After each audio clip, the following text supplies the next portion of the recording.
하나님께서는 이제 모세에게 향을 피울 제단을 만들라고 하시는데요. 이 향단이라고 하는 분향단이라고도 하고 그리고 또 금으로 전부 감쌌기 때문에 금단이라고도 불리는데요. 이 나무의 재질은 역시 그 언약궤와 같은 시띠나무라고 하는 것으로 만들어집니다. 근데 이제 크기가 좀 다르죠. 그 길이가 1규빗, 그러니까 가로 세로가 전부 1규빗이고요. 높이가 2규빗입니다. 언약궤보다는 작죠. 그 크기가. 그리고 그 네 모퉁이에다가 뿔을 붙여요. 그리고 그 뿔을 순금으로 입힙니다.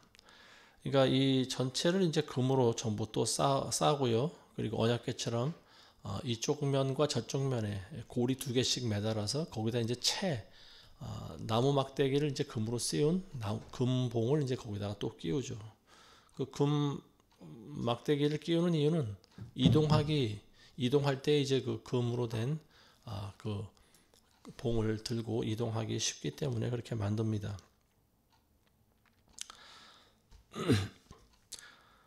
이 향단이라고 하는 것은 이제 목적은 이것의 이제 용도는 그 위에서 향을 피우는 거죠. 이 향을 피워서 신한테 제사 지내는 이러한 방식은요. 이 과거 이스라엘뿐만이 아니고 이집트라든지 바벨론 또 그리스, 로마 이런 등지에서도 전부 행해지던 그런 방식입니다. 물론 우리나라에서도 마찬가지죠. 이 아시아 지역에서도 마찬가지고요. 중국에서도 그러고 중국 사람들이 이제 지금도 보면 조상 신한테 제사를 드릴 때 항상 향불을 피워서 올리지 않습니까? 우리나라에서도 마찬가지고요.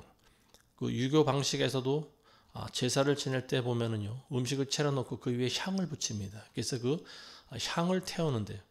어느 나라든지 동일하게 이 연기를 태워서 신에게 드리는 그 방식은 전부 같은 것 같습니다. 이 분향단이라고 하는 것은 위치가 성막 안에, 성소 안에, 그러니까 지성소와 성소를 나누는 그 커튼이 있거든요. 그 커튼 바로 앞에, 지성소 들어가기 바로 앞에 있습니다. 그러니까 분향단에다 그 향을 피운 다음에 이제 비로소 대제사장이 그 지성소 안에 들어가는 거죠. 그러면은 커튼을 젖히고 지성소 안으로 들어가면 바로 그 앞에 이제 언약궤가 보이게 되어 있습니다. 그 제사장은요, 성막 안에서 이 분향단에 불을 붙이는데, 근데 그 분향단을 이제 아침 저녁으로 2번 그걸 정리하게 됩니다. 해가 그 제사장은요, 아침에 해가 뜨면은 그 등불, 메노라라고 하는 등불이 있어요. 그 등불에 불을 끄고 그리고 심지를 다듬습니다. 그리고 기름을 보충해 줘요. 그리고 저녁 때가 되면은 거기에 이제 등불을 붙여야 되는 거죠. 등불도 하루에 2번 가서 이 제사장이 불을 붙이고 또 심지를 갈고 기름을 보충하고 이런 것들을 이제 등불을 정리한다고 하는데요. 그때 하루에 2번 올라가서 들어가서 하는 일이 향단도 같이 관리를 해준 일입니다. 그래서 향에 그때마다 이제 불을 붙이는 거예요. 아침 저녁으로 불을 붙이는 거죠. 이 향 피운다라고 하는 것은요, 이게 어떤 의미를 가지는 것인가 하면 성도가 하나님께 드리는 기도 그리고 간구라고도 볼 수가 있는 거죠. 연기가 올라가듯이 우리가 성도들이 하나님께 드리는 기도가 하나님 앞에 상달된다는 그런 의미를 가지고 있습니다. 근데 여기서 이제 주의할 점을 이야기하고 있는데 9절에 보시면은 그 위에 이상한 향을 피우지 말며, 이 향이라고 하는 것도 이제 우리가 언급할 텐데요.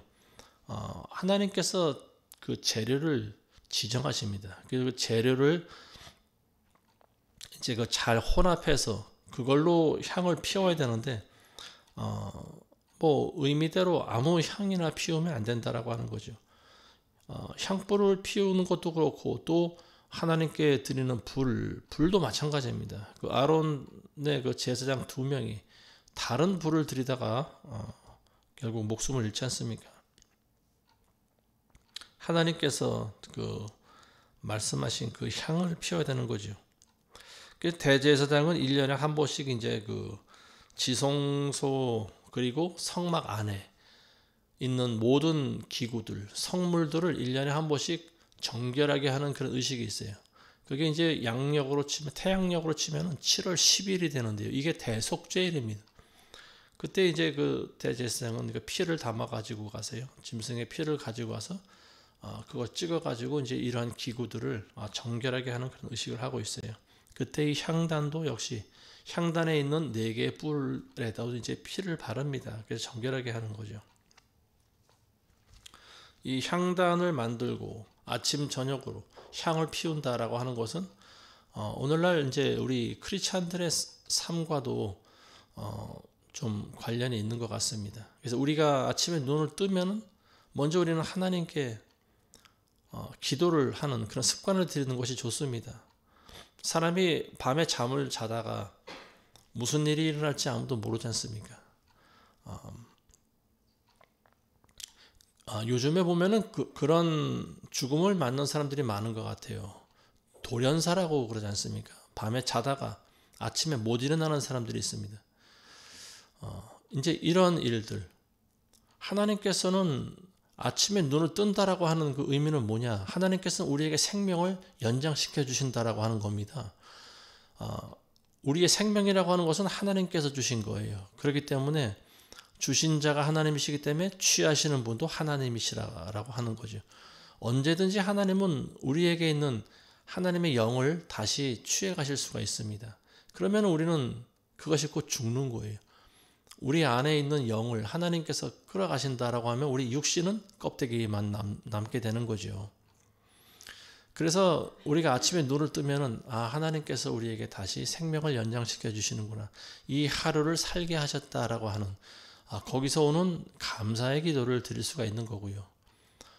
그리고 이 하루 나에게 주어진 이 하루를 하나님의 영광을 위해서 살게 해달라고 이런 기도를 또 할 수가 있습니다. 그래서 하나님의 영광을 위해서 하루를 열심히 살면은 이제 밤에 또 잠자리에 들 때 그런 기도가 나오죠. 하나님 오늘도 우리가 하나님의 영광을 위해 산다고 했지만 우리가 부족해서 혈기도 부리고 또 시험에 들기도 하고 또 하나님 말씀에 입각하지 못하고 살아왔습니다. 이런 것들이 이제 우리가 쭉 생각하면서 회개를 하고 그리고 또 이 하루 동안 아무 사고 없이 또 무사히 밤에 잠자리에 들 수 있도록 인도하신 하나님의 은혜에 감사를 하면서 또 잠을 잘 때 아침에 한 기도와 같은 그런 동일한 기도를 할 수 있도록 자면서도 하나님께서 우리를 지켜달라. 뭐 이런 기도를 또 할 수가 있는 거죠. 그래서 이 아침 저녁으로 향을 2번 피운다라고 하는 의미가 바로 이와 같은 거예요. 기도로 시작해서 기도로 끝을 내야 된다라고 하는 말입니다. 여러분들이 꼭 그런 습관을 들이시기를 부탁드리겠습니다. 자, 그다음에 11절부터 16절 보겠습니다. 주께서 모세에게 일러 말씀하시기를 내가 이스라엘 자손의 수요에 따라 그들을 조사하며 그들을 계수할 때 그들은 자기 혼을 위한 몸값을 주께 드릴지니 이는 내가 그들을 계수할 때 그들에게 역병이 없게 하려는 것이라. 계수받은 자들 중에 드는 모든 자가 바칠 것은 이것이니 성소의 세겔대로 반세겔이라. 한 세겔은 20게라라. 반세겔은 주께 봉헌되어야 할지니라. 계수받은 자들 중에 드는 모든 자는 20세 이상이 되어야 하리니 그들은 주께 봉헌할지니라. 그들이 너의 혼들을 구속하기 위해 주께 봉헌할 때는 부자라고 반세겔보다 더 내지 말고 가난한 자라고 덜 내지도 말지니라. 너는 이스라엘 자손에게 속죄전을 받아 회중의 성막 봉사에 그것을 지정하라. 이는 주 앞에 이스라엘 자손에게 하나의 기념이 되게 하여 너의 혼들을 구속하려 함이라 하시니라.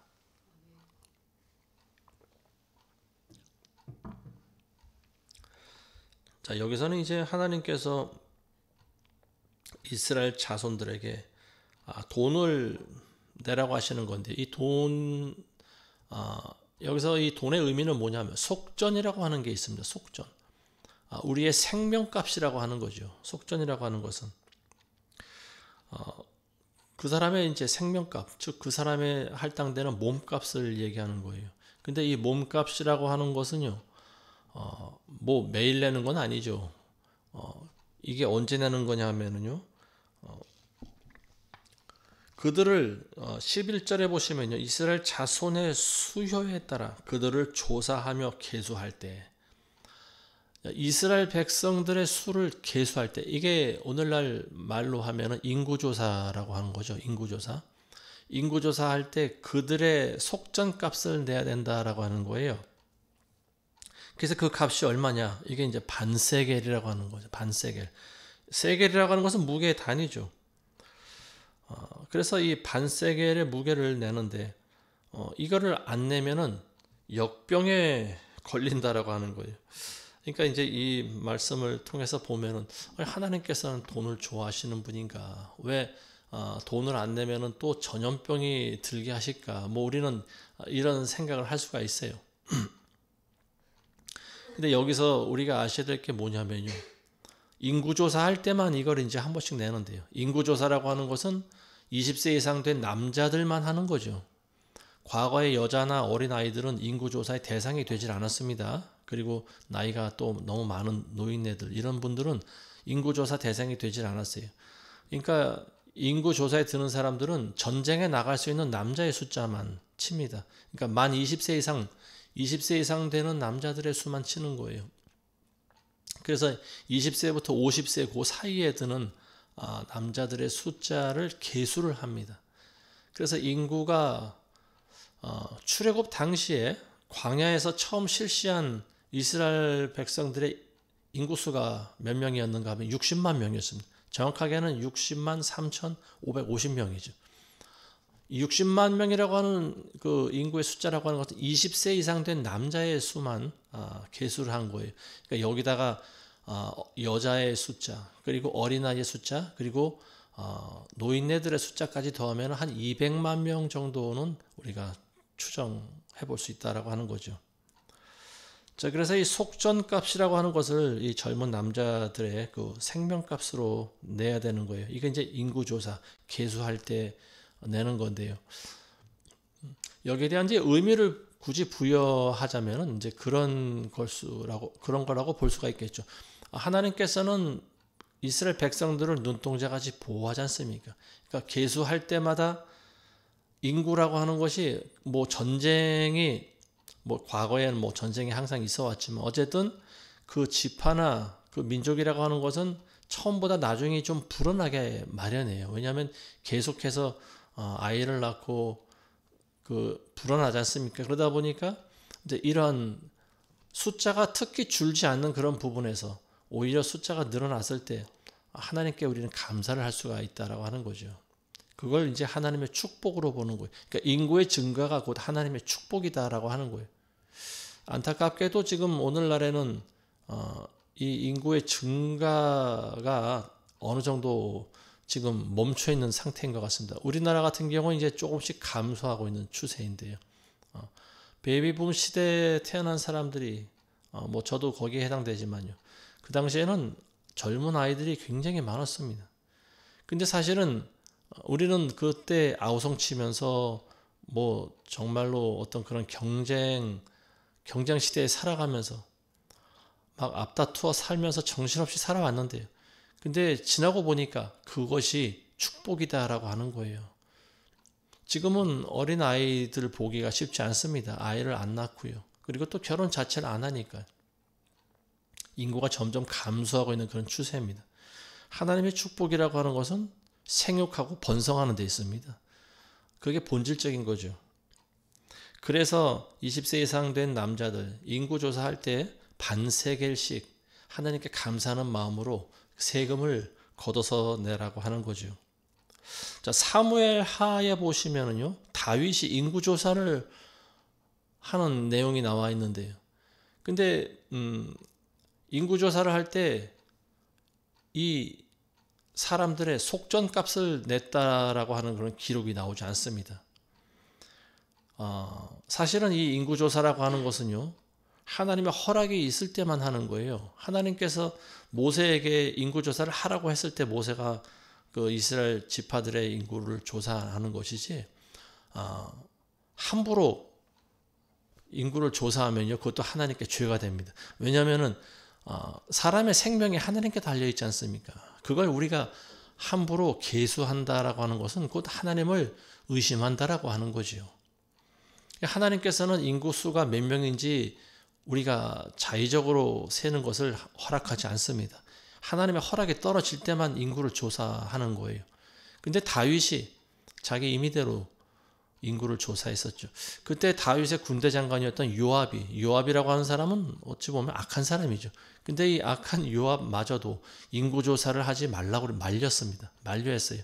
하나님께서 왕에게 복을 주셔서 이스라엘 백성들이 이렇게 번성하지 않았습니까? 그럼 대체 왜 굳이 인구 조사를 하려고 합니까? 그런데 다윗은 고집을 부렸어요. 그래서 결국 인구 조사를 강행했는데요. 그때 하나님의 진노가 임합니다. 그래서 선지자를 통해서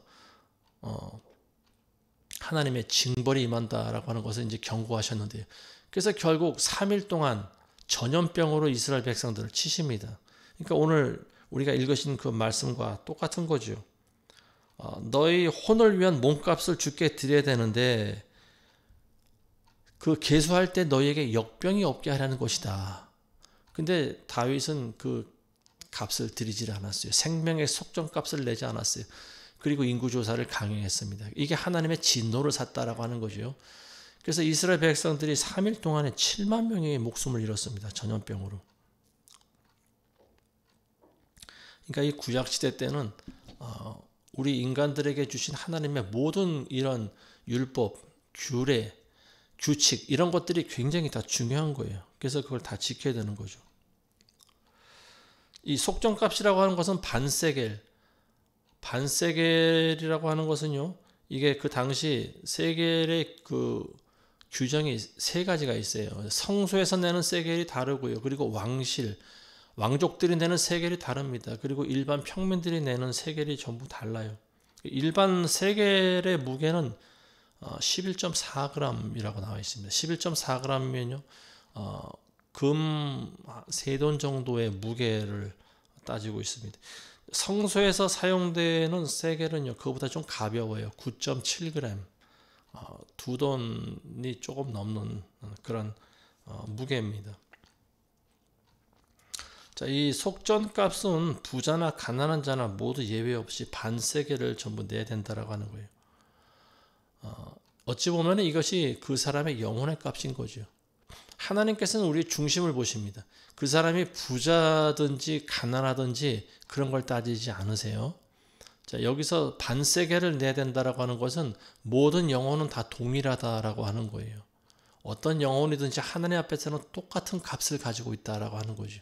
이게 반세겔, 그러니까 우리 인간의 기본값이 반세겔인 것 같습니다. 얼마 되질 않아요. 부자라고 해서 더 내도 안 되는 거예요. 더 내면은 우리는 좋아하지 않습니까? 인간들은. 근데 하나님께서는 더 낸다고 기뻐하지 않습니다. 그리고 덜 내면은 안 되는 거예요. 모두가 다 똑같이 반세겔씩 똑같이 내야 된다라고 하는 거예요. 부자나 가난뱅이나. 이것은 뭐냐면은요, 하나님 앞에서 우리 모두가 다 죄인이라는 거예요. 똑같은 다 죄인이다. 우리 인간들은 부자라고 잘난 것도 없고 가난뱅이라고 특별히 못난 것도 없다.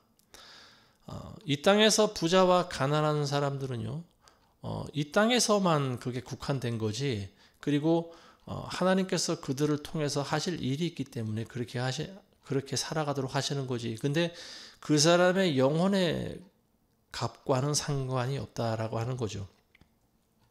그래서 모든 사람의 그 영혼의 값 다 동일하다라고 하는 거죠. 부자든 가난뱅이든 우리 모두가 다 하나님 앞에서 똑같은 영혼이고요. 모두가 다 같은 죄인이라고 하는 거예요.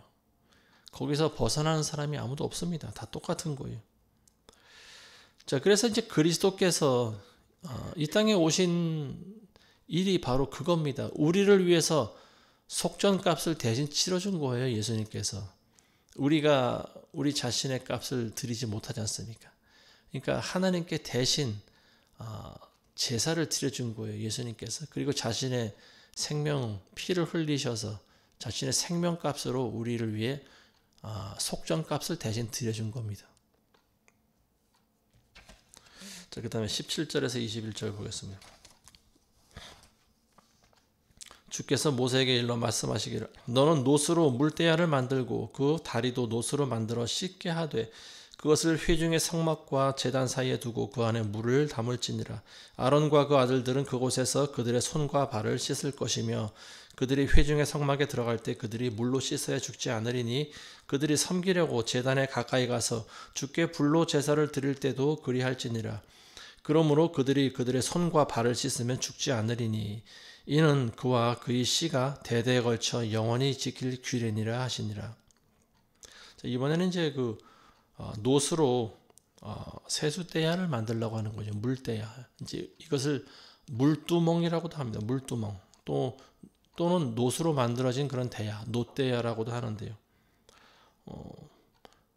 이 노대야를 얼만큼 어떤 규격과 어떤 모양으로 만들려고는 이것은 지시하고 있지 않습니다. 성경에. 근데 어쨌든 그 재질, 노수로 만든 것이다라고만 이제 우리가 알 수 있는데요. 자, 이 용도는 제사장들의 손과 발을 씻기 위함이라고 하는 거죠. 자, 그래서 성막 안에 들어가기 전에 손을 씻고 이제 커튼을 열고 그 안에 들어가는데요. 어쨌든 제사장들이 성막 안에 들어간다라고 하는 것은 하나님의 일을 하기 위한 거지 않습니까? 그러니까 이제 모든 인간들은 사실 이 땅을 밟고 다니는 존재이기 때문에 발이 더러워질 수밖에 없어요. 흙먼지가 묻게 돼 있습니다. 그리고 손도 더러워지게 마련이죠. 그래서 제사장은 손과 발을 그 물두멍 앞에서 물로 깨끗이 씻습니다. 물론 샤워를 하면 더 좋을 텐데 그 당시 중동 지역이 물이 귀한 그런 지역이지 않습니까? 그러다 보니까 손과 발만 씻는 것도 사실은 물을 계속 퍼담아 놔야 되는 거죠. 그래서 이제 그 대야가 항상 물이 차 있어야 됩니다. 제사장들은 거기서 물을 적셔서 손을 닦고 또 그걸로 더러워진 발을 닦고 그런 다음에 하나님께 들어가는 거지요. 어찌 보면은 몸 전체를 다 닦아야 됨에도 불구하고 형식적으로 손과 발을 닦는 것으로 하나님은 그 사람이 깨끗하게 됐다라고 인정을 해 주신다라고 하는 겁니다. 제사장이 이 최소한의 규정을 안 지키면 어떻게 될까요? 죽임을 당하는 거예요. 손발을 안 닦고 성막 안에 들어가면 그냥 죽임 당합니다. 왜냐하면 더럽기 때문에 그런 거죠. 하나님은 거룩하신 분인데 그 앞에 인간이 갈 때 최소한 손도 안 닦고 발을 안 닦으면 안 된다라고 하는 거예요. 이방인들도 귀신한테 제사를 드릴 때 손을 닦지 않습니까? 제가 어릴 때 저희 집에서 제사를 지냈는데 저희 아버님이 이제 그 제주죠. 저희 아버님이 이제 그 상주, 그러니까 상주가 아니고 장남이시다 보니까 제사를 집전하시는데 근데 제사를 드리기 전에 보시면요 꼭 그 손을 씻고 나오십니다. 그런 다음에 향을 붙이고 이제 뭐 여러 가지 그 절차에 따라서 제사를 인도하시는 걸 제가 봤습니다. 귀신한테 드리는 제사도 이렇게 정성을 다하는 거예요. 근데 하물며 제사장이 하나님을 섬기려 그 성막 안에 들어갈 때 손발을 안 닦는다. 이건 말이 안 되는 거죠.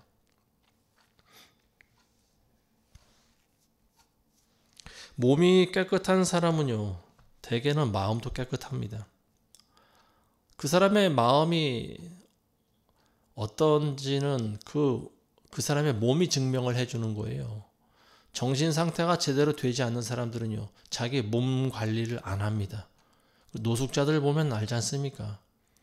노숙자들 하고 있는 모습이 어떻습니까? 그 사람 몇 미터 앞에만 가도 냄새가 코를 찌르잖아요. 씻지를 않는 거예요. 인간의 기본적으로 그 사람의 정신 상태가 올바른 사람은 자기 몸을 씻습니다. 손과 발을 씻어야 되는 거예요.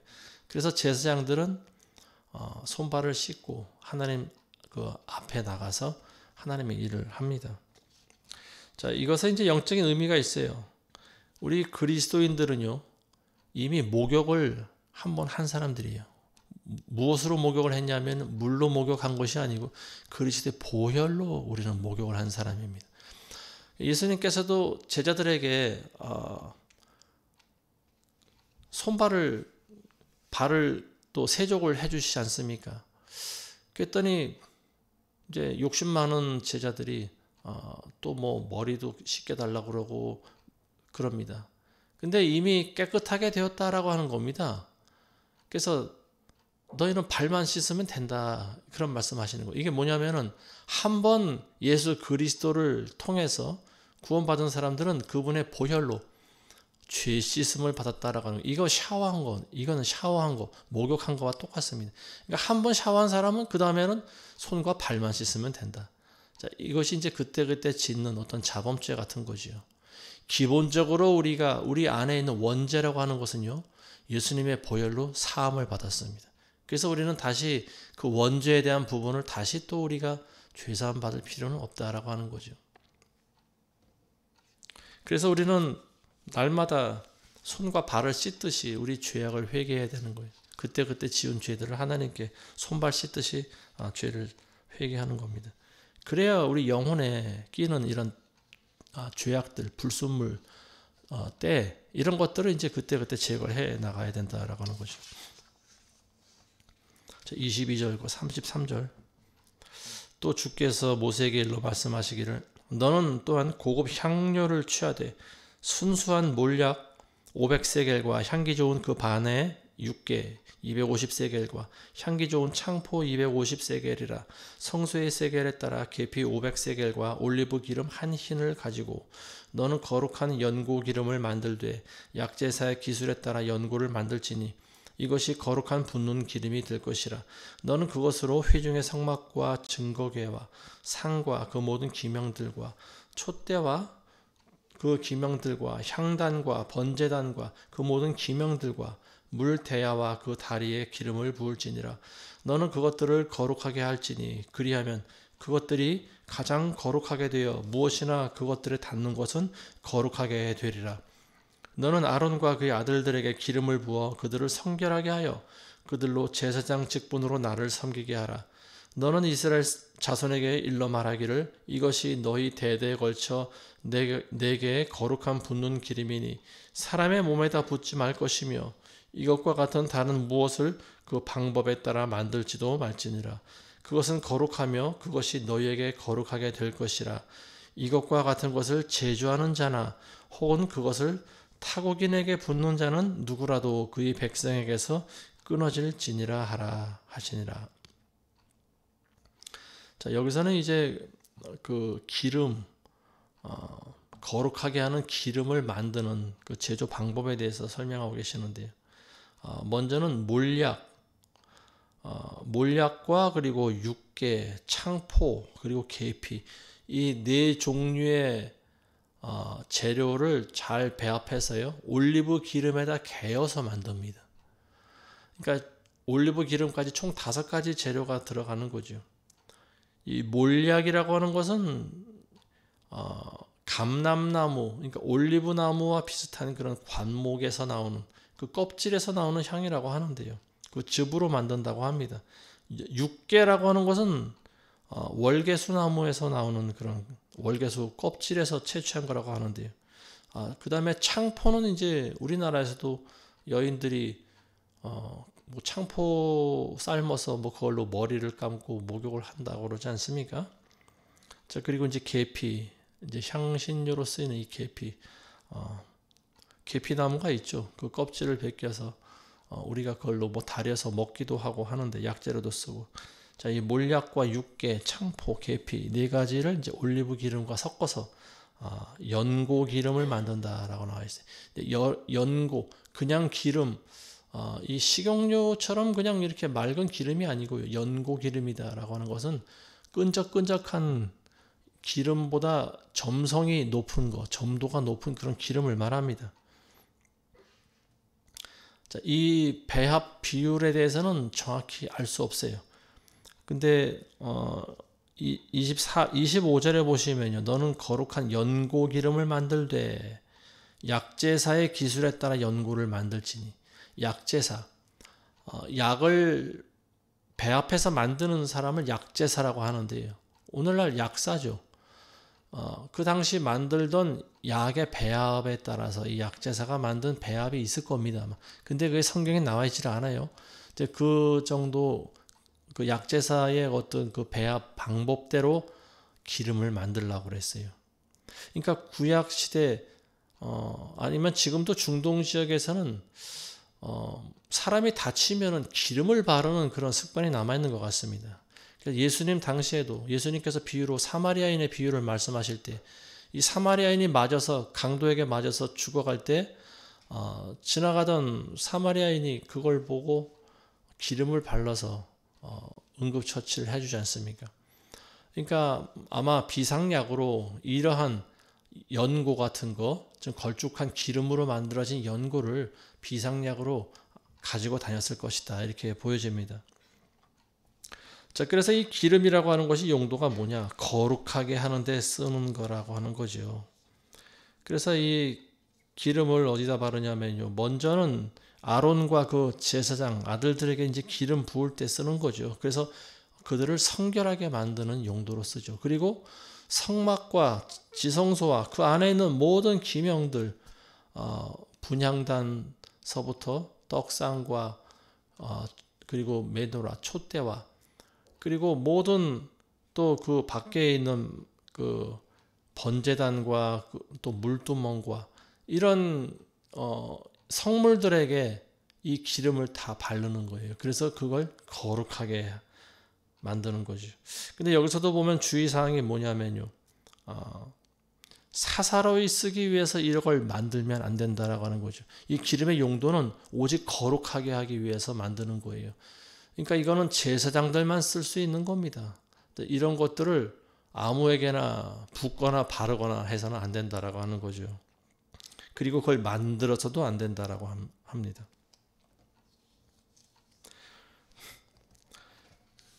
기름이라고 하는 것은 거룩하게 하는 거고 이것의 영적인 의미는 뭐냐면 오늘날 성령의 기름 부음이다라고 볼 수 있는 거죠. 그 당시에는 눈에 보이는 그런 기름을 통해서 진짜로 머리 위에 기름을 부었습니다. 왕과 또 제사장이라든지 선지자라든지 이런 사람들 머리 위에 직접 기름을 부을 때 하나님의 기름 부으심이 임했어요. 근데 지금은 그런 기름을 따로 붓지 않습니다. 우리 안에 계신 하나님의 성령께서 필요할 때마다 우리에게 기름 부음이 임하게 하시는 거죠. 그래서 기름 부음이 임할 때 우리는 성령으로 충만해질 수가 있는 거예요. 기름을 들고 다니면서 머리 위에 바르고 붓고 이런 행동하는 사람들 이단일 경우가 많습니다. 기름을 직접 만들어서 또 성수도 만들고 이걸 뿌리고 붓고 이런 행위를 하는 사람들은 사실 뭔가 좀 올바르지 않은 신앙이 있는 경우가 많아요. 34절에서 38절 보겠습니다. 또 주께서 모세에게 말씀하시기를 너는 향기로운 향료와 몰약액과 마노 껍질과 풍지향을 취하여 그 향기 좋은 향료를 순수한 유향에 섞어 각기 같은 무게로 하여 너는 그것으로 약제사의 기술에 따라 향수 곧 순수한 것과 거룩한 것을 함께 섞어서 단과를 만들지니라. 너는 그것 아주 조금을 곱게 찌어 회중의 성막에 있는 증거계 앞에 두라. 거기서 내가 너와 만나리니 그것은 너에게 아주 거룩하니라. 내가 만들 향수에 관해서는 내 자신을 위하여 그 제조 방법에 따라 만들지 말지니 그것이 주를 위하여 너에게 거룩하게 되리라. 그것을 냄새 맡으려고 그것과 같은 것을 만드는 자는 누구라도 그의 백성에게서 끊어지리라 하시니라. 자, 이번에는 이제 향수를 또 만들라고 하시는데요. 여기서도 보면은 그 향기로운 향료, 몰약이라고 하는 게 있죠. 아까도 그 기름을 만들라고 할 때 나오는 그 몰약이 있습니다. 그리고 마노 껍질, 그리고 풍지향, 이런 그 당시 중동 지역에서 나는 그런 귀한 그런 향료의 재료들을 가지고 유향에다가 섞는다라고 하는 거죠. 아까는 올리브에다가 이제 그 재료들을 섞었는데 이번에는 유향과 같이 섞고 같은 비율로 1대1로 전부 이제 그 비율을 맞춰서 이것도 역시 약제사의 기술에 따라서 향수를 만들어야 된다라고 하는 거죠. 자, 그래서 이제 그것들을 증거계 앞에다가 두고요. 이 증거계 언약궤를 말하는 거죠. 그 앞에 향료를 두어서 여기서 이제 냄새가 계속 나오게 하는 거죠. 그러니까 그 성소 안에서 성소에서 지성소 안으로 들어갈 때 커튼을 열어 젖히고 들어가면 그 안에서 가장 먼저 맡을 수 있는 것이 향료 냄새입니다. 향기가 그 안에 진하게 배어 있는 거예요. 증거기 앞에 그 향료가 있기 때문에 그렇습니다.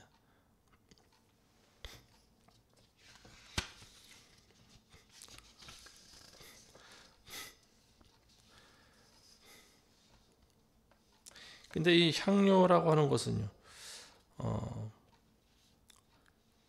귀한 거고, 그리고 또 거룩한 물건이죠. 지금까지 이제 우리가 언급한 것들이 기름이나 향이나, 또 이런 각종 성물들, 모두가 다 거룩한 것들이죠. 근데 이런 것들을 어떤 자신의 사욕을 채우기 위해서 사사로이 만들거나 해서는 안 된다라고 하는 건데요. 여기서도 역시 38절에 보시면은요, 이 향수를 너 자신을 위해서 만들지 말라고 그랬어요. 이 향수를 만들면은 향수를 이제 지금 뭐 오늘날에는 향수가 흔하기 때문에 누구나 다 가지고 또 뿌리고 하는데요. 이 향수를 사람들은 이제 자기를 위해서 뿌리는 거죠. 그렇지만 이 당시 사용되었던 향수라고 하는 것은 하나님께 드려지는 거고요. 그리고 하나님의 영광을 위해서 거룩함을 위해서만 사용되어져 된다라고 하는 거죠. 38절 마지막 절에 보시면요. 냄새를 맡으려고 그런 것을 만드는 자는 백성에게서 끊어진다. 죽는다라고 하는 겁니다. 이게. 여기서 냄새를 맡으려고 한다라고 하는 말의 의미는 뭐냐? 이 후각적인 쾌감을 위해서, 향기를 맡기 위해서, 그러니까 단순히 향기를 맡으려고 이러한 어떤 향수를 만들거나 사용하면 안 된다라고 하는 거죠. 이 향의 목적은 거룩하게 하는 데 있습니다. 근데 단순히 어떤 후각적인 즐거움을 위해서 이런 걸 만들면 안 된다라고 하는 거죠. 자, 오늘 우리가 나누신 말씀 다시 한번 정리해 보겠습니다.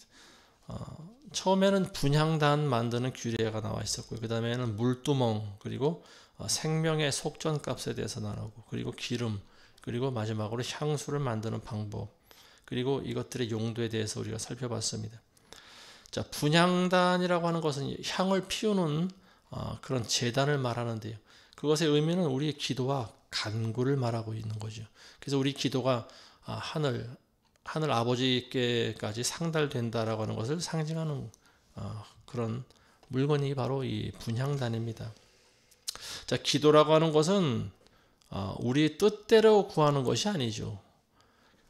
지금 하나님께서 여태까지 모든 성구와 성막과 이런 귀한 물질들을 만드는 방법을 직접 알려주셨어요. 그것은 뭐냐면요, 우리가 드려지는 기도 역시 우리 의미대로 해서는 안 된다라고 하는 거죠. 그래서 하나님이 들으실 만한 하나님의 뜻대로 구하는 그런 기도를 드려져야 된다라고 하는 거죠. 그래서 우리가 기도할 때도 보면은 예수 그리스도의 보혈을 의지하면서 우리가 기도를 해야 됩니다. 예수님의 보배로운 피를 의지하면서 드려지는 그 기도를 하나님이 들으시는 거죠. 그리고 기름 부음을 항상 사모해야 됩니다. 우리가 기도할 때 기름 부음이 임할 때가 있죠. 성령의 감동이 임할 때가 있습니다. 이게 바로 기름 부음이에요. 자, 이런 것들을 위해서 우리가 기도를 해야 되고요. 그리고 기도할 때는 역시 또 이런 것들이 같이 작용을 합니다. 지금 마지막 때다 보니까 사람들의 보여지는 특징이 있죠. 사랑이 식어지는 거죠. 사랑이 식어지면서 또 어떤 일이 있느냐 하면은 성령의 기름 부음도 점점 소멸해 가고 있는 것 같습니다. 사람들이 기름 부음을 사모하지 않아요. 어떤 교회에서는 기름 부음 같은 건 아예 없다고 합니다. 교회 시대는 그런 것이 없다고 합니다. 성령의 충만함이 없다고 얘기를 합니다. 그리고 성령님의 뭐 역사하심도 뭐 없다, 뭐 이런 식으로 얘기하는 사람들이 있어요. 오직 뭐 말씀만, 말씀만 중요하다, 말씀만 붙잡아야 된다라고 이야기하는 사람도 있습니다. 물론 하나님의 말씀이 본질은 맞습니다. 그렇지만 그 말씀을 말씀답게 풍요롭게 만드는 이가 바로 하나님의 성령이십니다. 성령의 기름 부음이 없으면 말씀이 말씀으로 우리 안에 들어오질 못해요. 그래서 이 말씀과 성령의 기름 부음은 같이 동일하게 역사하셔야 되는 그런 부분입니다. 이 기름 부음 그리고 향수에서 나오는 이 향, 이런 것들이 우리를 거룩하게 하고 하나님과의 그 만남과 교제를 이어줄 수 있듯이 신앙이라고 하는 것도요, 우리의 만족을 위해서 사용되어지면 안 된다라고 하는 거예요. 우리의 즐거움을 위해서 신앙을 이용하면 안 됩니다. 신앙이라고 하는 것은 우리의 본질입니다. 우리가 죄인인 인간이 영원하신 창조주 하나님을 알아가고 만나가는 과정이에요. 이게 본질이 되어야 됩니다. 철저히 신을 위한 것이 돼야지 나를 위한 것이 되면 안 된다라고 하는 거죠. 근데 오늘날 이게 본질이 주객에 전도되어 있는 사람들이 있습니다. 하나님도 나를 위한 존재가 되고 신앙도 나를 위한 존재가 되고 모든 것이 다 나를 위한 존재가 되는 사람들이 있어요. 근데 이런 사람들이 나중에 보면은 조금만 시험 들거나 신앙생활 하는데 기쁨이 없거나 또 자기 기도가 응답이 안 되거나 그러면 언제든지 교회를 떠나는 사람들이 있습니다. 하나님을 배반하는 사람들도 있어요.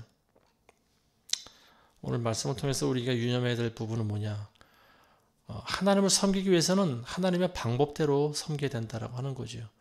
그래서 분향단사부터 모든 성구와 기구와 이런 거룩한 물질들이 하나님의 방법대로 다 만들어져야 되는 거예요. 그래야 하나님을 기쁘시게 할 수 있다라고 하는 거죠. 신앙의 목적이라고 하는 것은 그냥 어떤 호기심의 만족을 위해서가 아니에요. 우리의 어떤 기쁨을 충족시켜서만 하는 것이 아닙니다. 하나님과 같이 우리도 거룩해지는데 신앙의 목적이 있는 거예요. 아무쪼록 이 말씀을 듣는 모두에게 하나님의 거룩하심이 임하시기를 주님의 이름으로 축원합니다. 기도하겠습니다. 하나님 아버지, 감사를 드립니다. 오늘 말씀과 같이 우리가 단순한 호기심이나 우리 자신의 만족을 위해서 하나님을 섬기지 말게 하시고 우리가 철저히 하나님의 말씀대로 하나님께서 우리에게 지시하신 대로 살아갈 수 있도록 도와주옵소서.